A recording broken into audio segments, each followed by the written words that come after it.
6 octobre, dans un tunnel. Pendant des heures, Yahya Sinwar fait des allers-retours.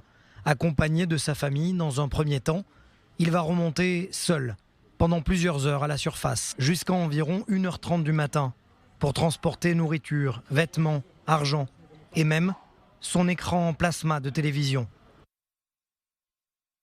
Son objectif, prévoir de passer un long séjour sous terre pendant que ces hommes et les civils, fidèles supporters du Hamas, prévoient de commettre l'un des pires massacres qu'a connu l'État d'Israël. La vidéo, apparemment récupérée il y a plusieurs mois, a été diffusée par Tsahal ce samedi soir. Présenté comme un grand combattant par les organes de propagande du Hamas, on voit plutôt un Sinwar qui s'occupe de lui et de sa famille, plutôt que du sort réservé aux civils en surface, traités comme des boucliers humains. Selon les renseignements de Tsahal, depuis le 7 octobre, Sinwar a passé la plupart de son temps dans les tunnels souterrains de Gaza, de Khan Younes à Rafah.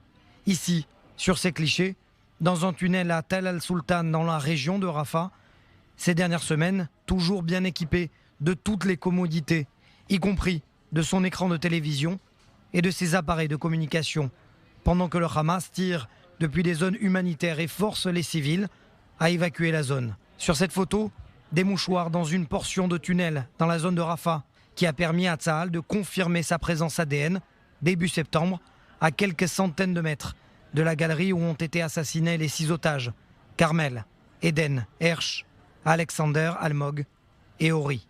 Après l'assassinat des otages, Sinwar aurait donc perdu son assurance vie de ne pas être pris pour cible par les airs. Pressé de se déplacer d'un tunnel à l'autre, il essaye de se rendre en surface, dans le centre de Rafah. C'est à Tel Sultan qu'il va pour la première fois rencontrer les soldats de Tsahal, mercredi 16 octobre.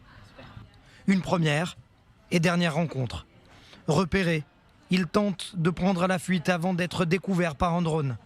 Atteint par des tirs de missiles de blindés et des tirs de soldats d'infanterie, son identité sera confirmée 24 heures plus tard.